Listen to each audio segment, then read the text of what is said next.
اس لیے کہ آپ غیب کی خبریں دے رہے ہیں.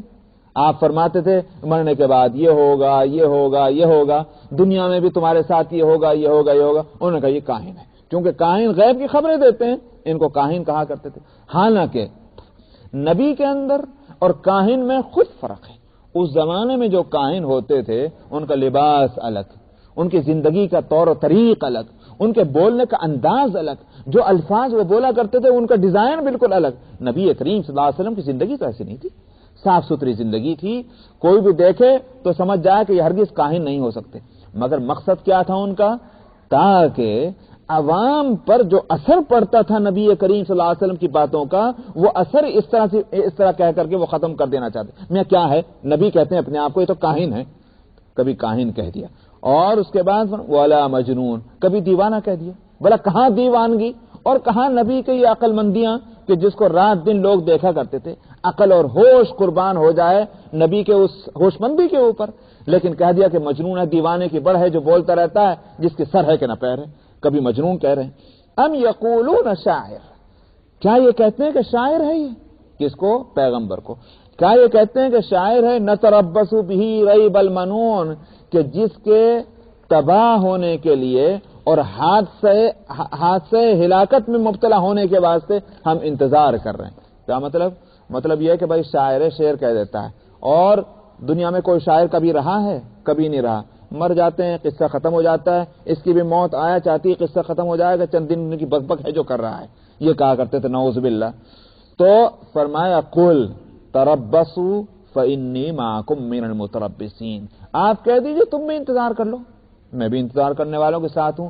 دیکھتے ہیں کہ کس کی کمبختی آنی ہے، میری آنی ہے کہ تمہاری آنی ہے. تم جو کہتے ہو کہ کسی حادثے کا شکار بس ہوا چاہتا ہے، مراد یہ ہے یہ تو جھوٹ بولتا ہے، جھوٹ کے عذاب میں گرفتار ہوگا. بتوں کی ہمارے مار اس کے اوپر پڑے گی، ہمارے بتوں کو پورا کہتا ہے. اور بھی کچھ نہیں، کوئی بت پرست کھڑے ہو کر کے جوش جذبے میں اس کا قصہ ختم کر دے گا. تھوڑی دیر انتظار کر لو. تو فرمایا تم بھی انتظار کرو، میں بھی انتظار کرتا ہوں، دیکھتے ہیں کہ اس کا پورا وقت آتا ہے. تو معلوم ہوا کہ ایسے جوابات دے دینا یہ کوئی اس میں حرج نہیں ہے، بشرطے کہ بس اتنا ہی کہہ کر فارغ ہو جائیں. ٹھیک ہے بھائی، تم میری برائی چاہتے ہو، انتظار کر لو، اور کیا کہہ سکتے ہیں. تو مشرکین مکہ نبی کریم صلی اللہ علیہ وسلم کو کبھی تو کاہن کہہ رہے ہیں، کبھی مجنون کہہ رہے ہیں، کبھی شاعر کہہ رہے ہیں. ایک بات نہیں کہتے. حالانکہ کاہن اور چیز ہے، مجنون اور چیز ہے، شاعر اور چیز ہے. پیغمبر جو کلام پیش کر رہے ہیں یا تو وہ کہانت ہے، کہانت ہے تو شاعری نہیں. اور اگر کہانت اور شاعری نہیں ہے تو ہو سکتا ہے دیوانگی ہو. مگر وہ دیوانگی بھی ہے، کہانت بھی ہے، شاعری بھی ہے. یہ تینوں چیزیں کیسے ایک ساتھ ہو سکتی ہیں؟ اس سے معلوم ہوا کہ وہ اہل مکہ جو بڑے عقل مند اپنے آپ کو کہتے ہیں، وہ خود بے وقوفی کے اندر مبتلا ہیں. آگے قرآن ان کو اسی طرح کا چیلنج کہتا ہے اور اسی طرح خطاب بھی کرتا ہے. فرمایا ام تأمرهم احلامهم بهذا، تمہاری عقل تمہیں یہی سجا رہی جی؟ بڑے عقل مند بنے پھرتے ہو کہ ہم بہت عقل مند ہیں، 30 مار خائیں. یہ بتاؤ کہ تم نبی کو ایک طرف تو کہتے ہو کہ کاہن، دوسری طرف کہتے ہو کہ مجنون، کبھی کہتے ہو شاعر. تین باتیں تم ایک وقت میں کہتے ہو نبی کے تعلق سے، یہ کیسے ہو سکتا ہے؟ یہ تو ایسے ہی ہوا. دنیا کے اعتبار سے میں کہوں، ایک آدمی کو آپ مسلمان بھی کہہ رہے ہیں اور کافر بھی کہہ رہے ہیں، یہ کیسے ہو سکتا ہے؟ ایک آدمی کو آپ عورت بھی کہہ رہے ہیں، مرد بھی کہہ رہے ہیں، یہ کیسے ہو سکتا ہے؟ ایک آدمی کو آپ بچہ بھی کہتے ہیں، جوان بھی کہتے ہیں، بوڑھا بھی کہتے ہیں، یہ کیسے ہو سکتا ہے؟ یہ ساری چیزیں تو جمع ہو نہیں سکتی. ٹھیک اسی طرح سے تم اپنے آپ کی عقل مندی کا بھی دعویٰ کرتے ہو اور ساتھ میں نبی کو کبھی تم دیوانہ کہتے ہو، کبھی کاہن کہتے ہو، کبھی شاعر کہتے ہو. یہ ساری چیزیں ایک وقت میں کیسے جمع ہو سکتی ہیں؟ فرمایا بل ہم قوم ام ہم قوم طاغون، کیا تمہاری عقل یہی فیصلہ کرتی ہے یا تم کچھ حد سے آگے بڑھ جانے والے شریر لوگ ہو؟ معلوم ہوا کہ عقل سے فیصلہ نہیں، میں جو ایک شرارت ہے، شرارت کی وجہ سے یہ کہتے ہو، کبھی دیوانہ کہتے ہو، کبھی کچھ کہتے ہو. یہ ایک شرارت ہے، اس سے زیادہ اور کچھ نہیں. ام یقولون تقولا، کیا یہ کہتے ہیں کہ نبی نے اس کلام کو جس کو وہ خدا کی طرف سے پیش کرتا ہے اس کو گھڑ لیا ہے، اس نے بنا لیا ہے. بل لا یؤمنون، قرآن نے یہاں اس کا جو جواب ہونا چاہیے وہ تو آگے آ رہا ہے، لیکن فرمایا کہ حقیقت یہ ہے کہ یہ ایمان نہیں لانا چاہتے، اس لیے یہ اول فول بکتے رہتے ہیں. کبھی کچھ کہتے ہیں، کبھی کچھ کہتے ہیں. یقین نہیں کرنا ہے، ماننا نہیں، تو کچھ تو کہنا چاہیے. جس کو میں نے ہمیشہ کبھی سنایا، وہ ہمارے یہاں کی ایک مثل ہے نا کہ بھائی ایک قوم ہے جاٹ، دوسری قوم تھی تیلی. تو تیلی کو غصہ آیا، اس نے کہا جاٹ ری جاٹ تیرے سر پہ کھاٹ. کھاٹ کہتے ہیں چارپائی کو، پلنگ کو. تو اس نے غصے میں کہا جاٹ رے جاٹ تیرے سر پہ کھاٹ. تو جاٹ کو غصہ ہے. اب وہ کیا کہے جواب میں؟ اس نے کہا تیلی رے تیلی تیرے سر پہ کولو. تو اس نے کہا وزن نہیں ملا. تو اس نے کہا وزن نہیں ملا دبکے سے مر جائے گا. تو کولو جس میں وہ تیل نکالتے ہیں. تو ٹھیک وہی صورت ان کی تھی قریش مکہ کی کہ اب ماننا نہیں ہے، ماننا نہیں تو کچھ نہ کچھ تو کہنا ہے. اب کیا کہیں؟ کبھی دیوانہ کہتے ہیں، کبھی شاعر کہتے ہیں، کبھی کاہن کہتے ہیں، کبھی کہتے ہیں کہ خود ہی گھڑ گھڑ کے لاتا ہے.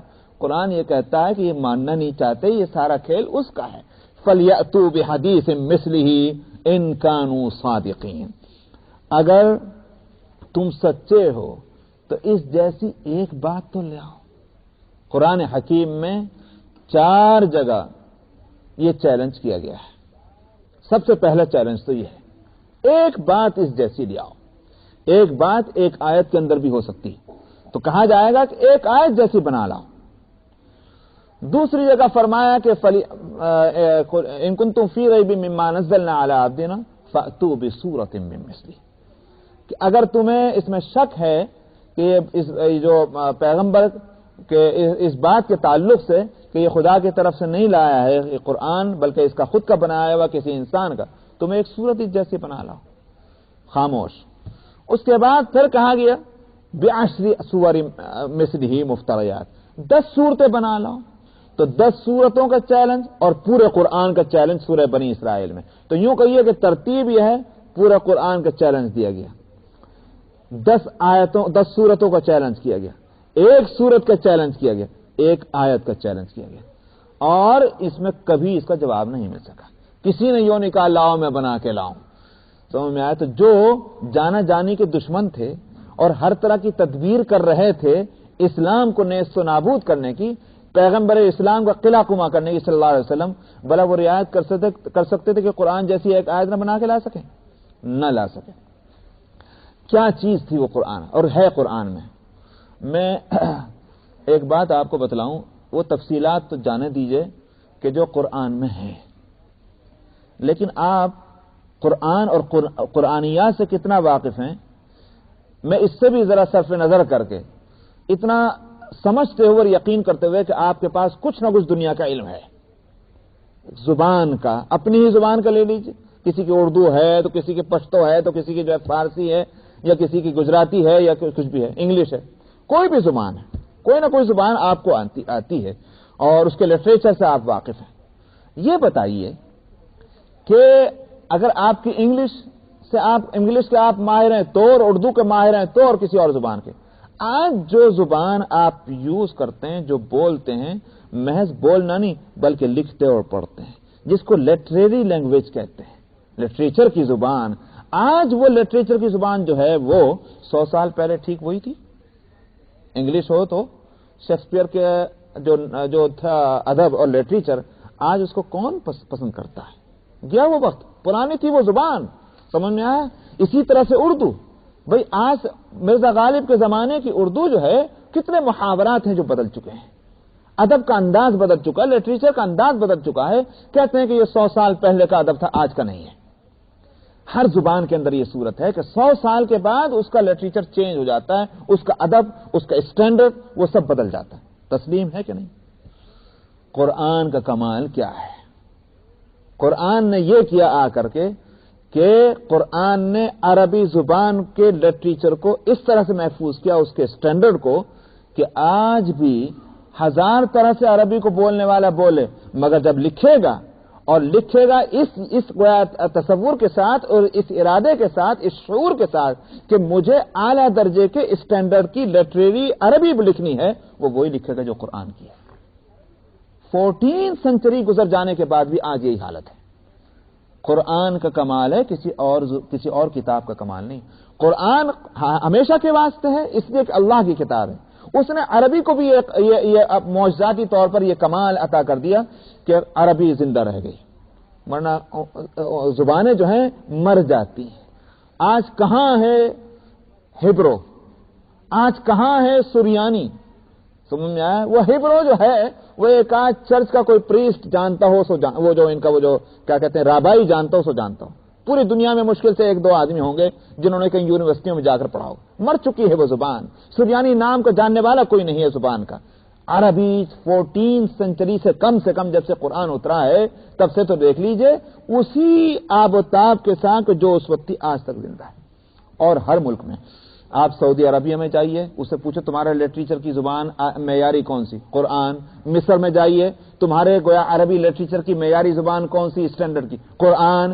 سیریا میں جائیے تو, جارڈن میں جائیے تو, جہاں بھی جائیے.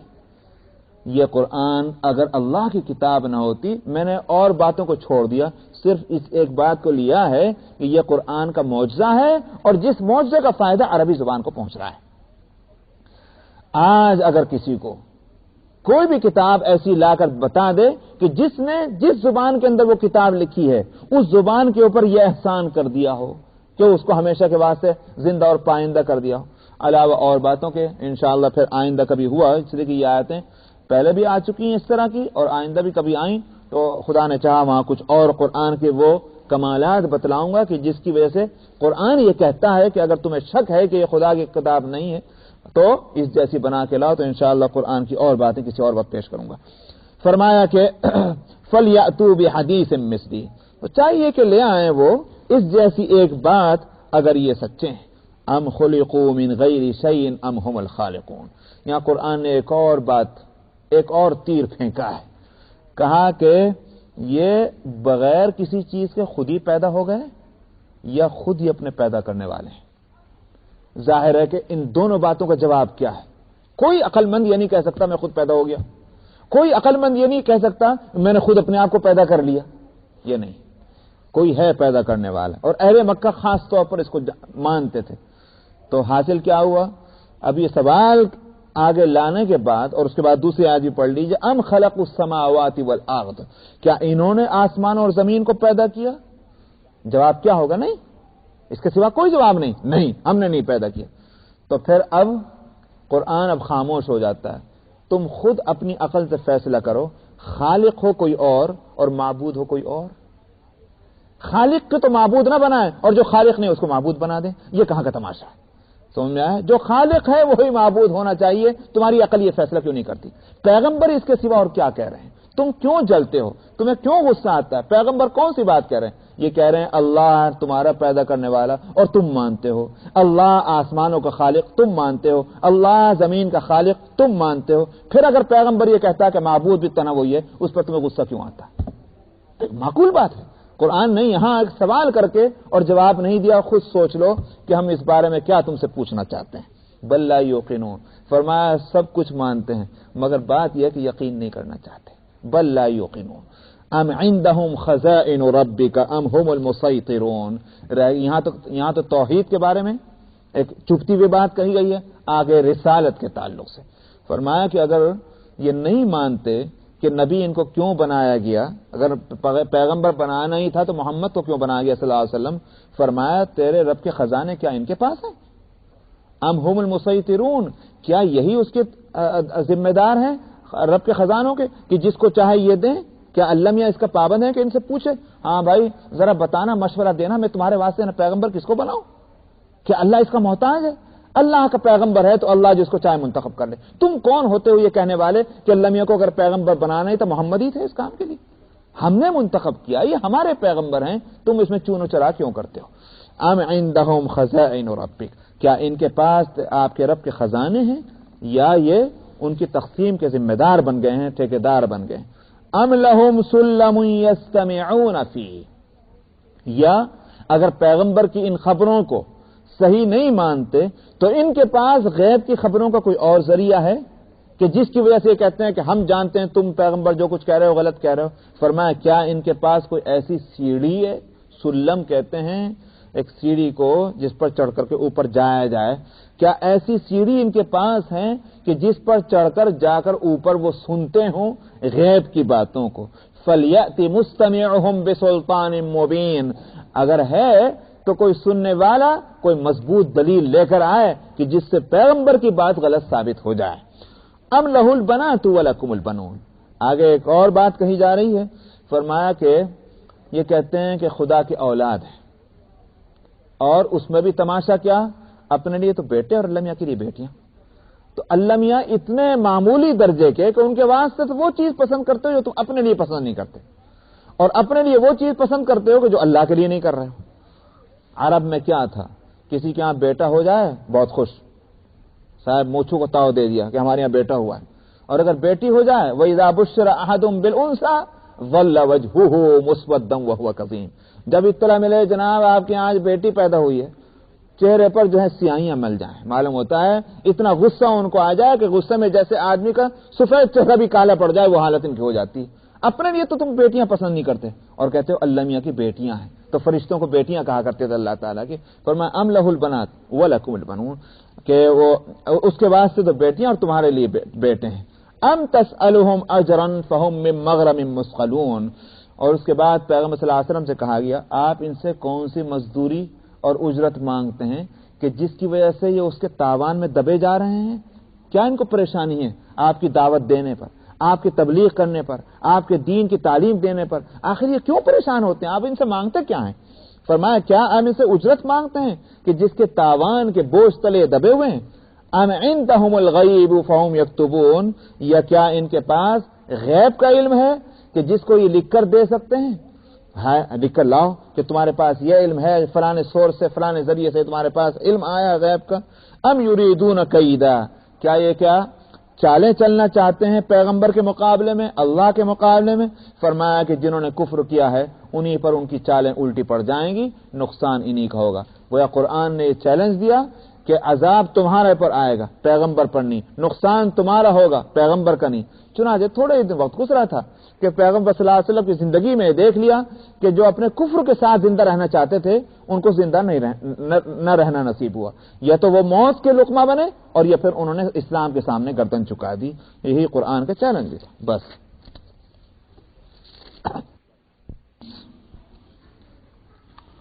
سورہ الطور آیت نمبر 43۔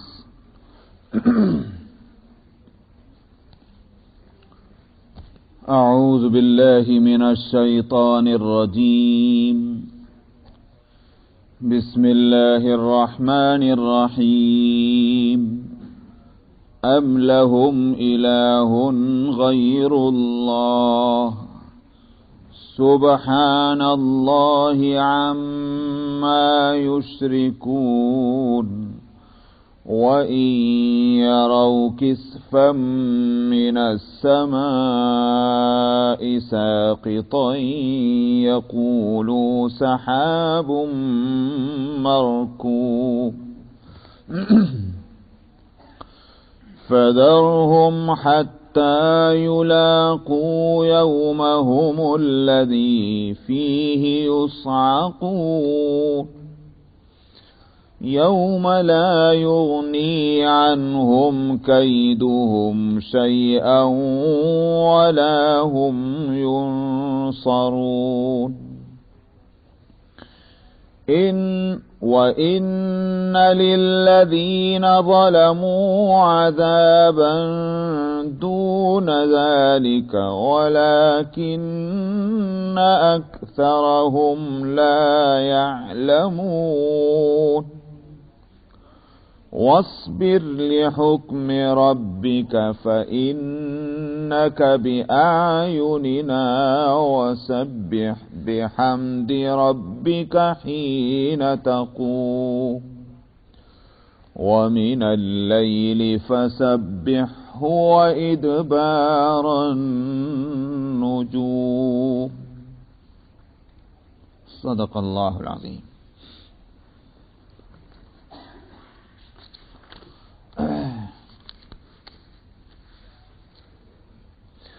گزشتہ آیتوں میں جو مضمون چل رہا ہے اس کا حاصل یہ ہے کہ پیغمبر جس چیز کی دعوت دے رہے ہیں اس کو تم نہیں مانتے اور اس کو غلط سمجھتے ہو، اللہ کی طرف سے آیا ہوا پیغام اس کو تسلیم نہیں کرتے، تمہارے پاس اس انکار کے لیے سورس کیا ہے؟ کیا علم ہے، کیا نالج ہے، اور اس کا سورس کیا ہے؟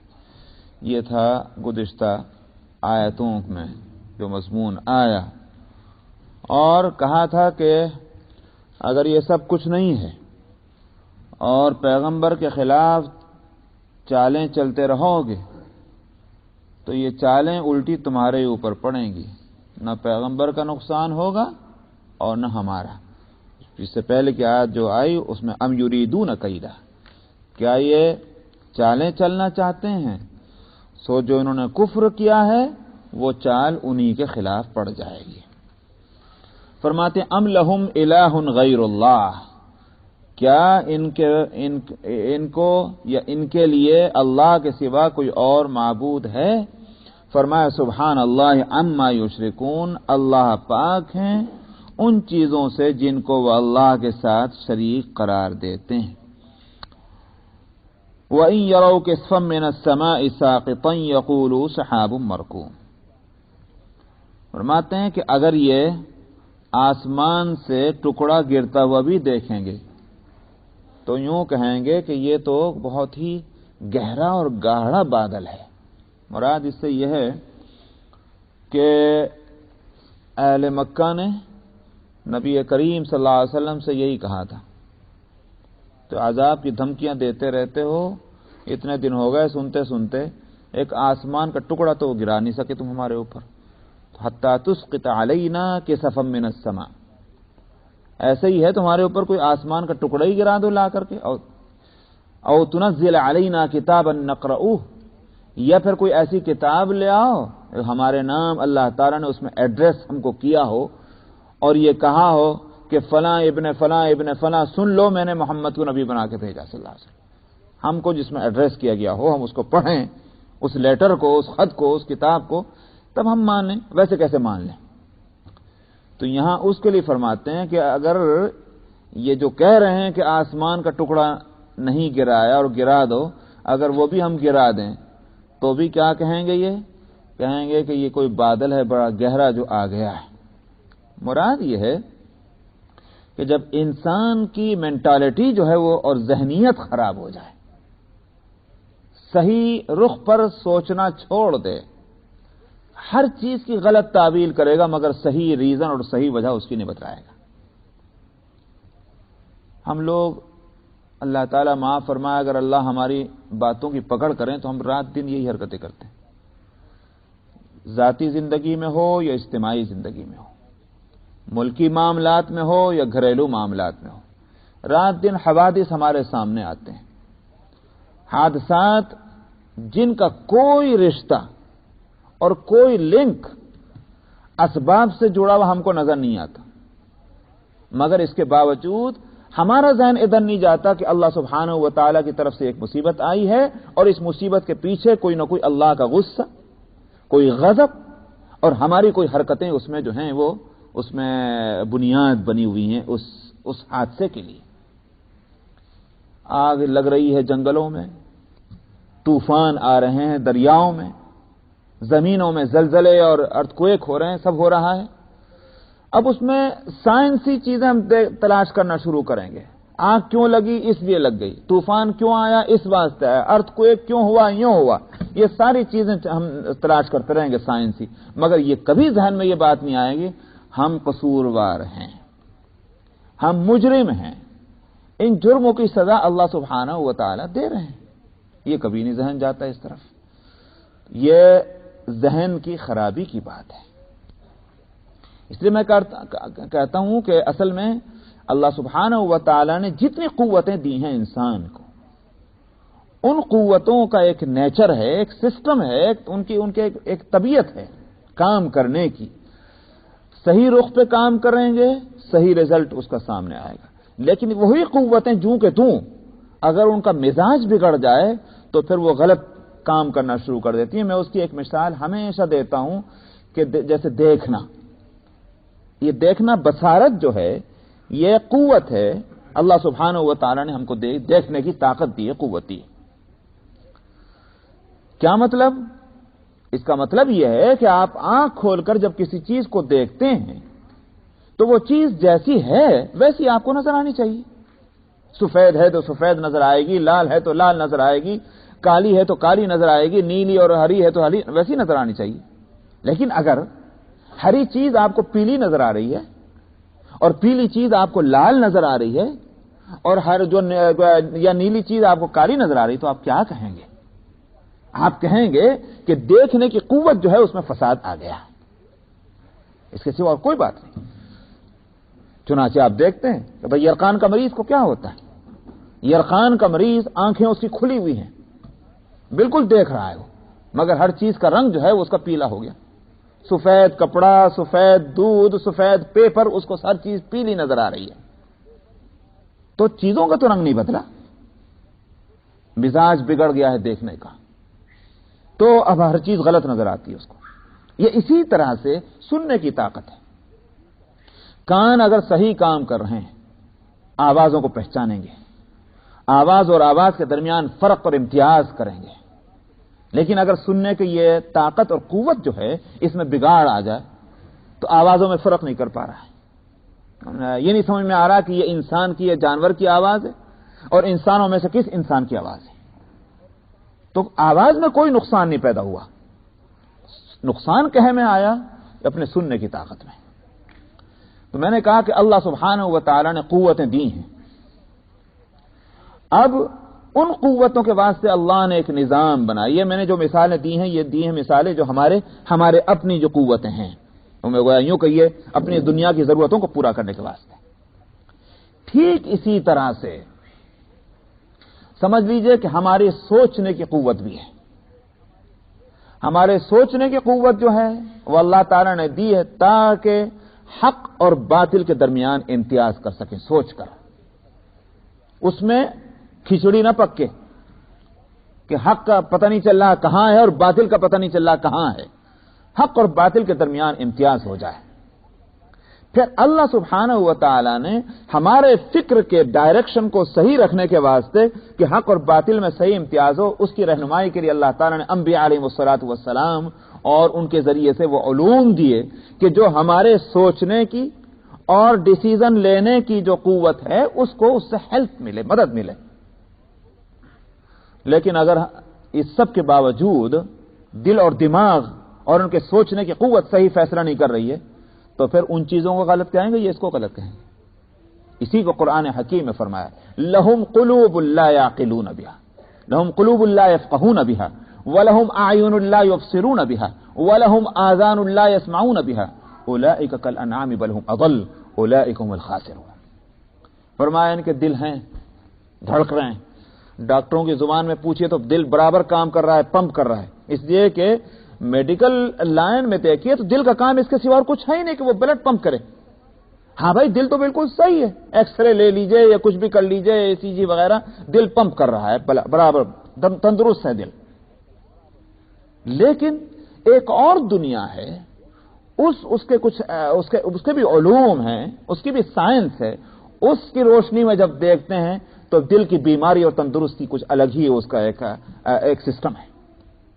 دل بیمار ہوتا ہے، دل تندرست ہوتا ہے، مراد اس سے یہ وہ طاقت اللہ تعالیٰ نے جو دی ہے روح کی اور روح کے عمل کی، جب اس میں خرابی آ جائے تو وہ کہیں گے کہ بیمار ہو گیا۔ آپ دیکھتے ہیں قرآن حکیم میں کیا فرمایا کہ